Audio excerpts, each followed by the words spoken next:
우리가 여신도의 주일로 예배를 드리고 있습니다. 기독교 역사와 성경에서 보게 되면 여신도들의 역할과 활동이 기대해 있음을 우리가 알 수 있습니다. 여신도회 주일을 맞이하여 우리 모든 성도들과 더불어 우리 여신도 회원들이 하나님 나라를 위하여 크게 쓰임받는 믿음의 일꾼들이 되도록 여러분 기도해 주시기를 부탁을 드립니다.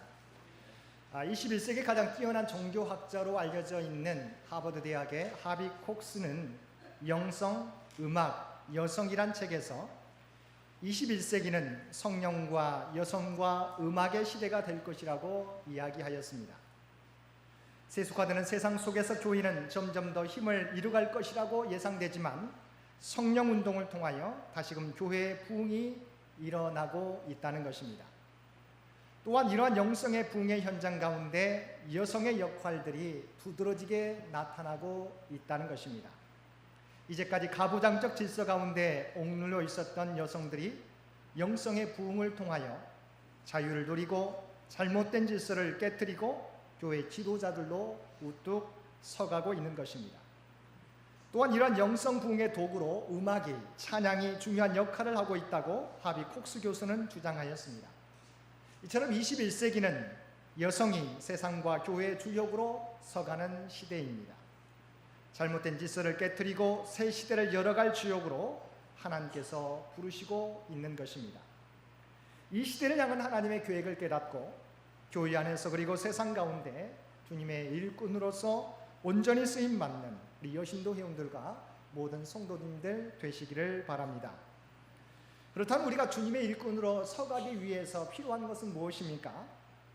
오늘 우리에게 주어진 이 본문 말씀과 주제는 우리 총회, 우리 교단의 2018년도 표이기도 합니다. 우리가 2018년을 어떻게 세워가야 하겠습니까? 말씀으로 세워지는 교회, 말씀 중심으로 살아가야 된다고 하는 것입니다.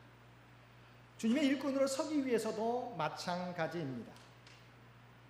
우리가 하나님의 말씀의 기초 위에 서야 하는 이유는 하나님께서 말씀으로 역사하시기 때문입니다. 요한복음 1장 1절 말씀입니다. 태초에 말씀이 계시니라. 이 말씀이 하나님과 함께 계셨으니 이 말씀은 곧 하나님이시니라. 태초에 하나님이 천지를 창조하셨는데 말씀으로 천지를 창조하셨다라고 분명히 우리에게 이야기해주고 있습니다. 지금도 하나님께서는 이 말씀으로 역사하고 계십니다. 그럼 우리가 어떻게 해야겠습니까?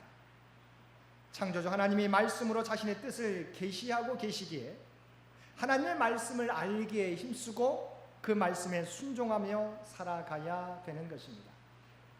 최초 인간이었던 아담과 하와가 타락한 이유가 무엇이었습니까? 무엇이 부족해서가 아닙니다. 하나님의 말씀을 듣지 못해서도 아닙니다. 그들이 살던 곳은 에덴 동산이었습니다. 그것은 모든 것이 풍요롭고 그들이 원하는 모든 것을 소유할 수 있었습니다. 그러나 그들은 부족함이 없는 그 에덴 동산에서 타락하게 되었습니다. 이유는 오직 하나, 하나님의 말씀에 불순종했기 때문입니다. 창세기 2장 16절과 17절 말씀입니다. 여호와 하나님이 그 사람에게 명하여 이르시되 동산 각종 나무의 열매는 내가 임의로 먹되 선악을 알게 하는 나무의 열매는 먹지 말라. 내가 먹는 날에는 반드시 죽으리라 하시니라.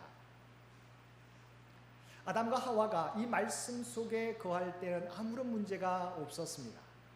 그들의 삶엔 질서가 있었고 평화가 있었고 생명이 있었습니다. 그러나 그들이 하나님의 말씀을 외면하고 끝내 하나님의 말씀을 어길 때 모든 것은 삽시간에 문제투성이로 변했습니다. 그들의 삶에 두려움이 찾아왔습니다. 축복의 땅 에덴 동산에서 쫓겨나게 되었습니다. 뿐만 아니라 하나님의 말씀에 불순종함으로 죽음의 멍에를 그들이 짊어지게 되었습니다. 자, 그렇다면 잃어버린 신라곤의 이 에덴의 삶의 회복은 어떻게 가능하겠습니까? 말씀의 상실로 신라곤 했다면 이 문제를 해결할 수 있는 방법은 말씀으로 돌아가는 것입니다. 하나님의 말씀을 회복하게 되면 우리가 하나님의 말씀에 순종하면 얽혀있는 문제의 실마리가 풀리게 되면서 우리의 예대는 회복되게 되는 것입니다. 그래서 주님께서 말씀하셨습니다. 사람의 떡으로만 살 것이 아니요 하나님의 입에서 나오는 모든 말씀으로 살 것이니라. 그리고 이사야 선지자는 고백하였습니다. 풀은 마르고 꽃은 시드나 우리 하나님의 말씀은 영원히 서리라. 우리는 마르고 시들어버린 이 세상의 것을 추구하는 것이 아니라 영원히 서는 하나님의 말씀을 붙잡고 살아가야 되는 것입니다. 사랑하는 여신도 회원 여러분, 그리고 모든 성도 여러분, 하나님의 말씀은 생명입니다. 하나님의 말씀은 영원합니다. 지금도 하나님께서는 이 하나님의 말씀으로 이 세상을 주관하고 계십니다. 그리고 하나님의 뜻을 이 말씀 가운데 담아내고 있습니다. 시편 119편 105절 말씀에 시편 기자는 이렇게 고백하고 있습니다. 주의 말씀은 내 발의 등이요 내 길의 빛이니이다. 아무리 세상이 어두워도, 아무리 세상이 앞이 보이지 않을지라도 우리가 하나님의 말씀을 우리의 인생의 목표로 삼고 나아가게 될 때 주의 말씀이 한 걸음 한 걸음 내딛는 발걸음의 등불이 될 것이고 내 길의 빛이 될 것이라고 하는 고백입니다. 우리가 하나님의 말씀을 우리의 삶의 기준으로 삼으며 그 말씀 따라 살아가게 될 때 우리 공동체가 새롭게 회복되게 될 것입니다. 하나님 나라가 가까워지게 될 것입니다. 2018년 또한 우리 모두가 하나님의 일꾼으로 바로 서기 위해서 하나님의 말씀을 가까이 하며 그 말씀 따라 살아가시는 우리 여신도 회원들과 모든 성도님들 되시기를 바랍니다. 두 번째, 우리가 하나님의 일꾼으로 서기 위해서 필요한 것은 하나님의 주권을 인정하며 순종하는 삶을 살아가야 된다는 것입니다. 본문 이사야서 42장 5절 후반절과 6절 말씀을 보게 되면 창조주신 하나님께서 말씀하시되 하나님께서 우리를 의로 부르셨고 우리의 손을 잡아 우리를 보호하시며 우리를 세워 백성의 언약과 이방의 빛이 되게 하신다고 말씀하고 있습니다. 우리를 의로 부르시고 우리를 보호해 주실 뿐만 아니라 우리를 세상의 빛이 되게 하시는 분은 우리 하나님 뿐이십니다. 그런데 문제는 우리가 이 하나님의 주권을 인정하지 않고 불순종하고 있다는 것입니다. 성서 가운데 영적인 암흑 시대가 어느 시대입니까? 사사 시대라고 우리가 말들 하게 됩니다. 사사 시대의 특징이 무엇입니까? 사람들이 자기의 소견에 옳은 대로 행했다는 것입니다. 사사시대를 배경으로 하고 있는 룻기에서도 엘리멜렉 가정, 나오미의 가정이 왜 고통을 받게 되었습니까? 그들이 하나님께 묻지 않고 삶의 거처를 옮겼기 때문입니다. 그들이 사는 베들레헴에 극심한 흉년이 들게 되었을 때 엘리멜렉 가정, 이 나오미 가정은 하나님께 묻지도 않고 모압 지방으로 삶의 거처를 옮겼던 것입니다. 근데 여기서 아이러니한 것은 엘리멜렉 이 가장이었던 엘리멜렉이라고 하는 그 가장의 이름의 의미가 무엇인가요? 엘리멜렉이라고 하는 의미는 나의 하나님은 왕이시다라고 하는 의미입니다.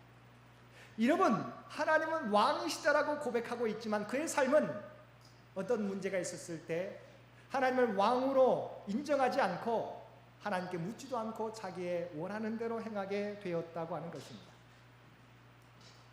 근데 문제는 이 모습이 엘리멜렉의 문제만이 아니라 저와 여러분의 모습일 때도 많이 있습니다. 우리는 하나님을 믿는 크리스천입니다. 그러나 우리의 실제 삶은 그 이름에 걸맞는 삶을 살지 못하고 있다는 것입니다. 몇 년을 흠사한다는 투명사회운동본부에서 우리나라 청소년들의 정직 지수에 대한 설문조사를 했습니다. 조사에 따르면 10억이 생긴다면 잘못을 하고 1년 정도 감옥에 들어가도 괜찮다는 항목에 초등학생의 16%, 중학생의 33%, 고등학생의 47%가 괜찮다고 응답했다는 것입니다. 나이가 올라갈수록 이 숫자가 높아집니다. 무엇을 의미합니까? 갈수록 자라나는 세대들이 악한 세상 가치관의 영향을 더 많이 받고 있다는 것입니다. 이것이 단순히 세상의 청소년들의 입장만이 아니라 믿음의 자녀들도 예외가 아니라고 하는 것입니다. 믿는 우리들이 믿는 자로서 하나님의 주권을 인정하지 않고 순종하는 삶의 모본을 우리 자녀들에게 보여주지 못할 때 우리 자녀들도 세상의 가치관을 따라 살아가게 되는 것입니다. 필립 얀시가 쓴 내 안에 하나님이 없다라고 하는 책이 있습니다. 저자는 자신이 그리스도인이지만 또한 목회의 길을 걷고 있지만 실제 삶 가운데 하나님이 계시지 않는 것처럼 느껴진다는 것입니다. 목회자이지만 그리스도인이지만 하나님이 내 안에 계시지 않는 것처럼 느껴질 때가 많다고 하는 거예요. 왜일까요? 우리가 하나님을 자기 실현의 수단으로 사용하려고 하기 때문에. 쉽게 말하면 내 마음의 소원들을 이루기 위해서 하나님을 이용한다고 하는 거예요. 하나님을 자기 실현의 수단으로 사용하려고 하는 사람들은 모두가 실망만 하고 떠나가게 된다는 것입니다. 왜냐하면 하나님께서는 그와 정반대의 계획을 가지고 계시기 때문입니다.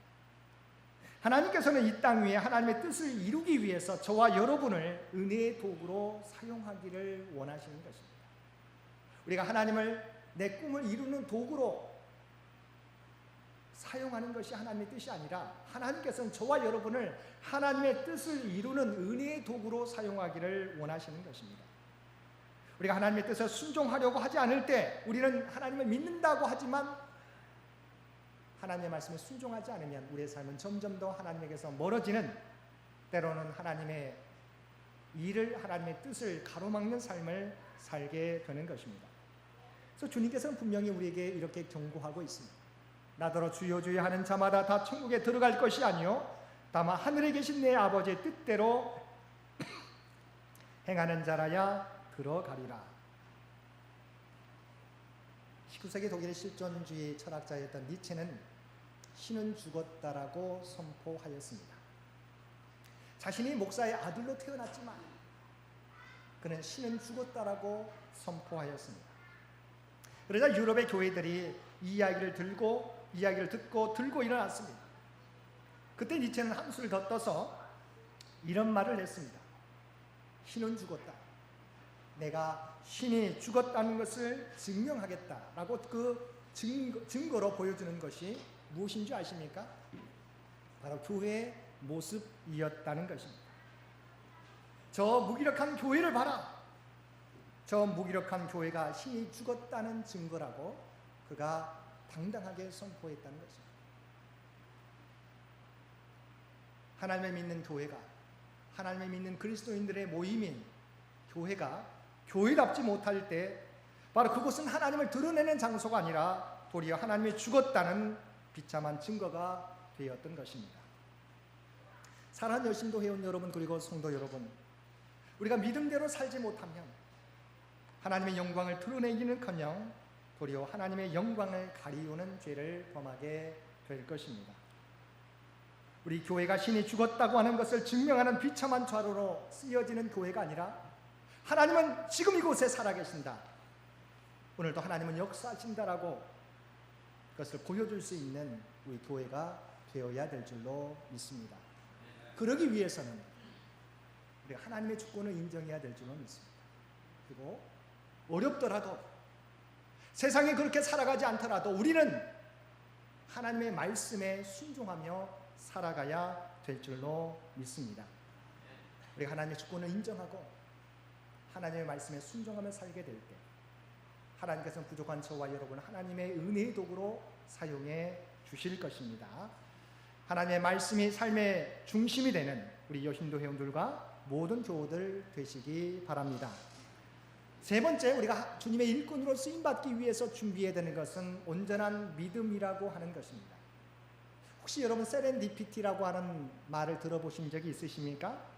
18세기 영국의 작가 호레이스 월폴이 처음 사용한 말인데, 세렌디피티라고 하는 의미는 예기치 않은 행운, 또한 우연을 가장한 행운이라고 하는 뜻입니다. 사실 우리 모두도 때로는 우리의 삶 가운데 예기치 않은 행운이 우리에게 찾아오기를 소망합니다.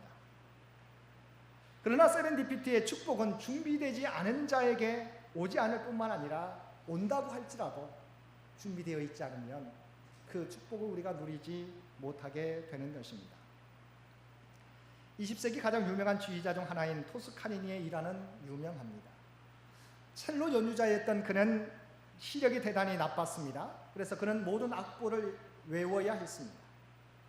여러분 악보를 외울 때 그 사람의 모습을 한번 떠올려 보시길 바랍니다. 얼마나 힘들었겠어요. 다른 연주자보다 그럼 몇 배나 힘들게 준비를 했을 것입니다. 공연을 앞둔 어느 날이었습니다. 그가 속한 관현악단 지휘자가 갑자기 그만두게 되자 악단은 공황 상태에 빠지게 됩니다. 왜냐하면 공연이 얼마 남지 않았기 때문에 새로운 지휘자를 모셔올 수도 없는 상황이라 더욱 난감해졌습니다. 국리 끝에 모든 악보를 다 애우고 있는 그에게 임시로 지휘를 맡기게 되었습니다. 그도 엄청난 두려움을 가지고 그 지휘봉을 잡게 되었습니다.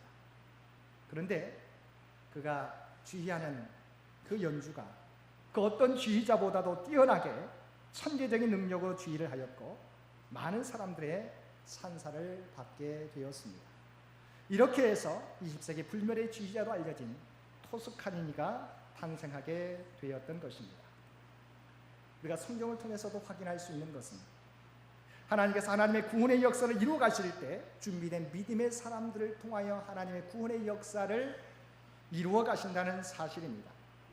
하나님께서 물러서 세상을 심판하시기 전에 믿음의 사람 노아를 준비시켰습니다.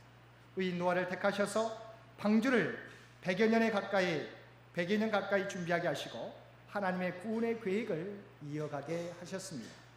또한 믿음의 사람 아브라함을 택하여 약속의 땅으로 인도하시고 하나님의 선민이 되게 하셨습니다. 유럽의 최초의 교회 빌립보 교회가 세워지게 된 것도 하나님께서 믿음의 한 사람을 주목하셨기 때문입니다.